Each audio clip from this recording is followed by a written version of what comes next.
2 Samuel bab 5.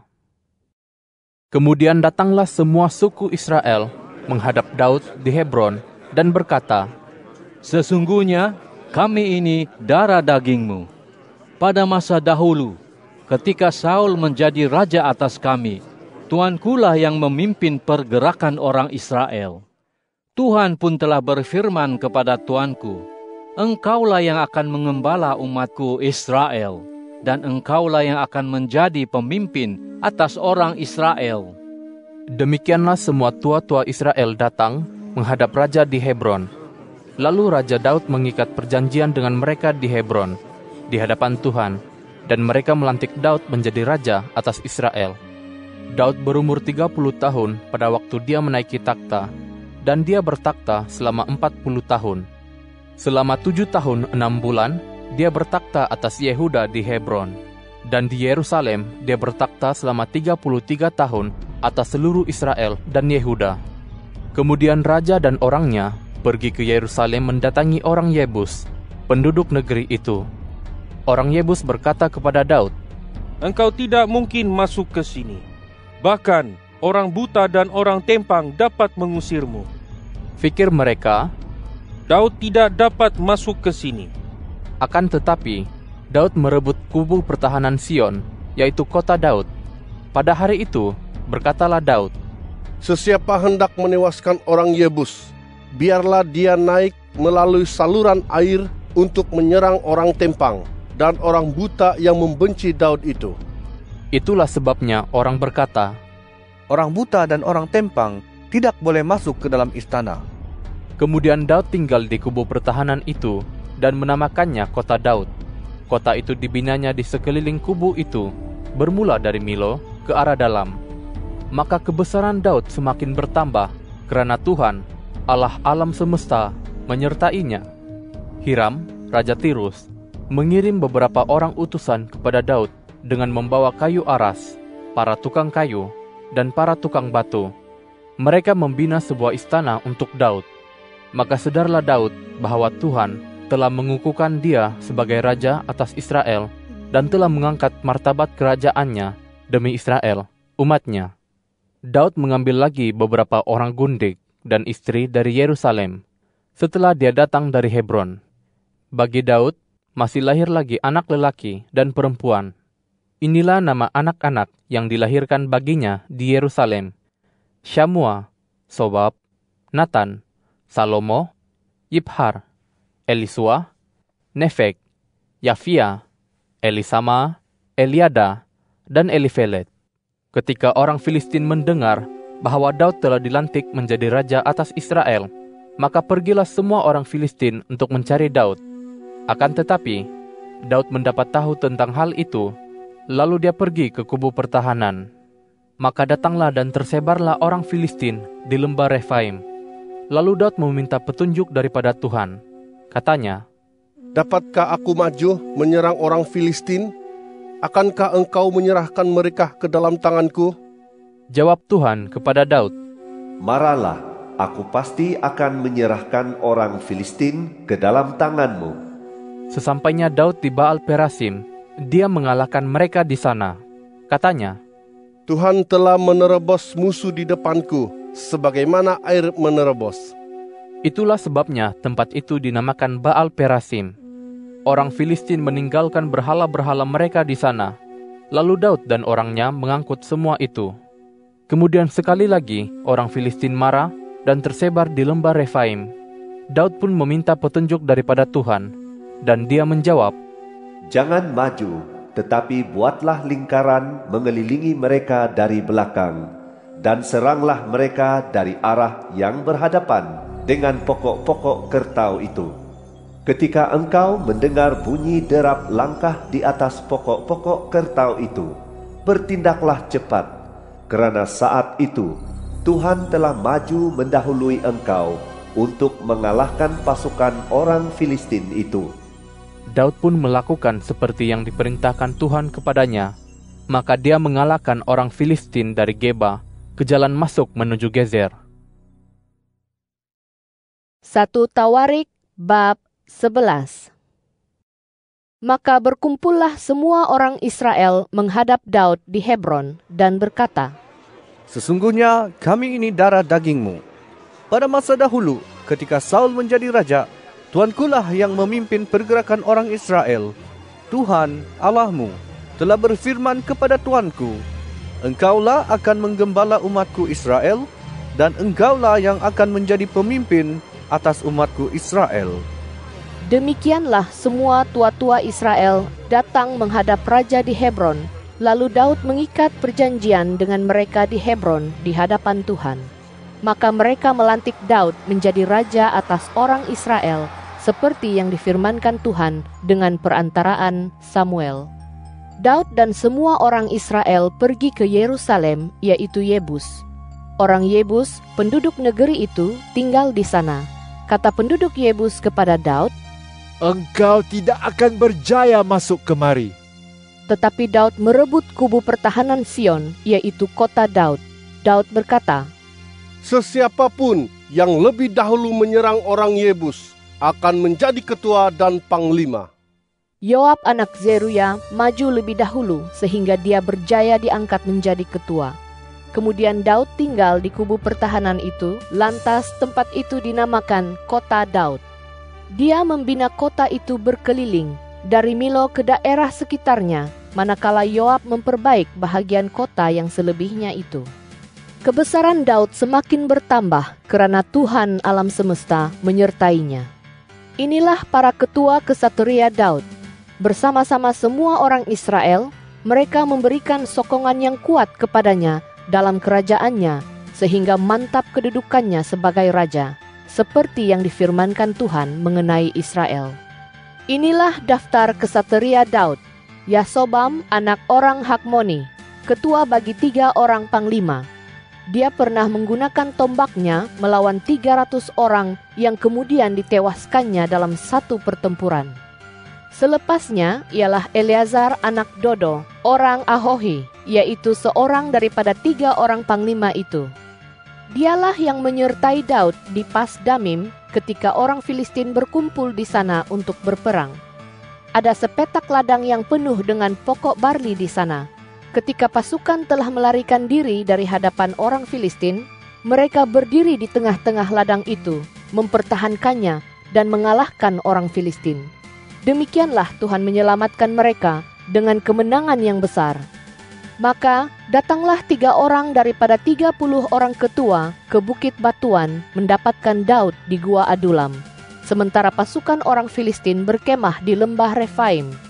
Pada waktu itu, Daud sedang berada di kubu pertahanan, sementara pasukan pendudukan orang Filistin berada di Betlehem.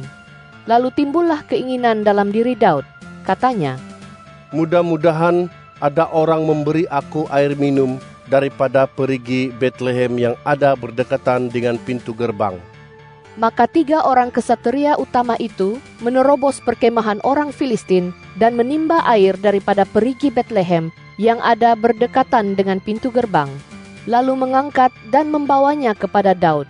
Namun demikian, Daud tidak mahu meminumnya, malahan dia mencurahkannya sebagai persembahan kepada Tuhan, dan berkata, Demi Allah, janganlah aku sekali-kali berbuat demikian. Wajarkah aku minum darah taruhan nyawa orang ini? Dengan mempertaruhkan nyawa, mereka membawa air ini. Oleh itu, dia tidak mahu meminumnya. Itulah yang dilakukan oleh ketiga-3 orang kesatria itu. Abisai, adik Yoab, ialah ketua kepada ketiga-3 orang itu.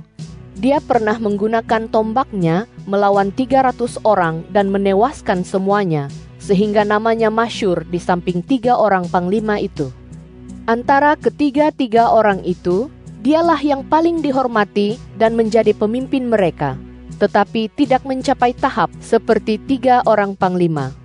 Benaya anak Yoyada pula ialah anak seorang yang gagah perkasa dari Kabziel yang berjasa besar. Dia menewaskan kedua-2 orang pahlawan besar dari Moab. Dia juga pernah turun ke dalam sebuah lubang dan membunuh seekor singa pada suatu ketika salji turun.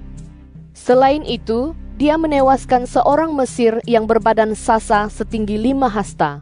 Di tangan orang Mesir itu ada sebatang tombak seperti kayu penggulung tenun bersilang, tetapi Benaya mendatanginya dengan sebatang tongkat. Dirampasnya tombak daripada tangan orang Mesir itu, lalu ditewaskannya orang itu dengan tombaknya sendiri. Itulah yang dilakukan Benaya anak Yoyada. Namanya masyhur di samping 3 orang panglima itu. Antara 30 orang kesatria itu, dia termasuk yang paling dihormati, tetapi tidak seperti 3 orang panglima. Daud mengangkatnya menjadi ketua pengawalnya. Para kesatria gagah perkasa yang lain ialah Asael adik Yoab, Elhanan anak Dodo orang Betlehem, Samot orang Harod, Heles orang Peloni, Ira anak Ikes orang Tekoa, Abiezer orang Anatot, Sibkai orang Husa, Ilai orang Ahohi, Maharai orang Netofa, Heled anak Baana orang Netofa, Itai anak Ribai dari Gibea orang Benyamin, Benaya orang Piraton, Hurai dari lembah Gaas, Abiel orang Bet Araba, Azmawet orang Bahurim, Eliahba orang Saalbon, anak-anak Hashem orang Gizon, Yonatan anak Sage orang Harari, Ahiam anak Sakar orang Harari, Elifal anak Ur, Hefer orang Mekerati, Ahia orang Peloni, Hezro orang Karmel, Naarai anak Esbai, Yoel saudara Natan, Mibar anak Hagri, Zelek orang Amon, Naharai orang Beerot, pembawa senjata Yoab anak Zeruya, Ira orang Yetri, Gareb orang Yetri, Uria orang Het, Zabad anak Ahlai, Adina anak Siza orang Ruben. Dia ketua orang Ruben dan bersertanya ada 30 orang. Hanan anak Maaka, Yosafat orang Mitni, Uzia orang Asitarot, Syama dan Yeiel anak-anak Hotam orang Aroer, Yediael anak Simri dan Yoha saudaranya orang Tizi, Eliel orang Mahawim, Yeribai dan Yosawia anak-anak Elnaam, Yitma orang Moab, Eliel, Obed, dan Yaasiel orang Mezobaya. 1 Tawarik bab 12. Inilah para lelaki yang datang kepada Daud di Ziklag, ketika dia masih menyembunyikan diri kerana Saul anak Kish. Termasuk antara mereka ialah para kesatria yang membantunya dalam peperangan. Mereka bersenjatakan busur panah dan tahu memanah serta melontar batu dengan tangan kanan atau tangan kiri. Mereka itu para saudara Saul daripada suku Benyamin. Ahiezer sebagai ketua dan Yoas anak-anak Semaa orang Gibea, Yeziel dan Pelet anak-anak Azmawet, Beraka dan Yehu orang Anatot, Yesmaya orang Gibeon, seorang daripada 30 orang kesatria dan yang bertanggung jawab atas 30 orang kesatria itu, Yeremia, Yehaziel, Yohanan, dan Yozabad orang Gedera, Eluzai, Yerimot, Bealia, Semaria, dan Sefaca orang Harufi, Elkana, Yisia, Azariel, Yoezer, dan Yasobam orang Korah, Yoela dan Zebaja anak-anak Yeroham dari Gedor. Daripada suku Gad ada juga yang memisahkan diri dan menemui Daud di kubu pertahanan di gurun. Mereka itu kesatria yang gagah perkasa, kalangan yang mahir dalam ilmu peperangan dan pandai menggunakan perisai serta tombak. Paras mereka seperti singa dan tangkasnya seperti kijang di gunung. Ezer ketua, Obaja orang kedua, Eliab orang ketiga, Mismana orang keempat, Yeremia orang kelima, Atai orang keenam, Eliel orang ketujuh, Yohanan orang ke-8, Elzabad orang ke-9, Yeremia orang ke-10, Makbanai orang ke-11. Merekalah orang daripada Bani Gad yang menjadi para ketua tentera, yang terkecil sebanding dengan 100 orang dan yang terbesar sebanding dengan 1000 orang. Merekalah yang menyeberangi sungai Yordan pada bulan pertama ketika sungai itu meluap sepanjang tepiannya, dan merekalah yang menghalau seluruh penduduk lembah itu ke sebelah timur dan ke sebelah barat. Beberapa orang daripada Bani Benyamin dan Yehuda datang ke kubu pertahanan mendapatkan Daud. Daud keluar menyongsong mereka dan berkata kepada mereka, "Jika kamu datang menemuiku dengan tujuan berdamai, untuk membantuku, aku mau bersekutu dengan kamu. Tetapi jika kamu datang untuk menyerahkan aku dengan tipu daya kepada lawan-lawanku, padahal tidak ada kekerasan padaku, semoga Allah nenek moyang kita melihat hal itu dan menghukum kamu." Lalu roh menguasai Amasai, pemimpin 30 orang kesatria, dan dia berkata, Kami ini milikmu, wahai Daud. Kami menyertaimu, wahai anak Isai. Sejahteralah engkau, dan sejahteralah para penolongmu, karena Allahmu menolong engkau. Maka Daud menyambut mereka dan mengangkat mereka untuk menjadi ketua pasukan. Beberapa orang daripada Bani Manasye pun ada yang membelot kepada Daud ketika dia maju bersama-sama orang Filistin untuk berperang melawan Saul. Sebenarnya, Daud dan orangnya tidak membantu orang Filistin, karena para raja kota orang Filistin itu berunding lalu menyuruhnya pergi. Kata mereka, Dengan taruhan kepala kita, dia akan membelot kembali kepada tuannya, Saul. Sementara Daud berjalan ke Ziklag, beberapa orang Manasye itu membelot kepadanya. Adna, Yozabad, Yediael, Mikael, Yozabad, Elihu, dan Ziletai, para ketua pasukan 1000 daripada orang Manasye. Mereka membantu Daud melawan gerombolan, karena mereka semua kesatria yang gagah perkasa serta panglima tentera. Dari hari ke hari, orang berdatangan kepada Daud untuk membantunya, sehingga mereka menjadi pasukan yang besar seperti pasukan Allah. Inilah jumlah orang bersenjata dan siap bertempur yang datang kepada Daud di Hebron untuk mengalihkan kerajaan Saul kepadanya selaras dengan firman Tuhan.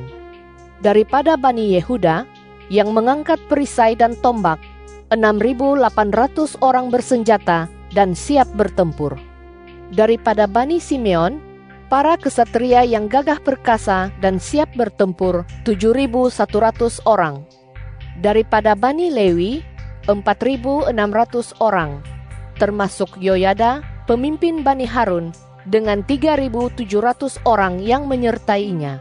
Selanjutnya, Zadok, seorang kesatria muda yang gagah perkasa, dengan 22 orang pemimpin daripada kaum keluarganya.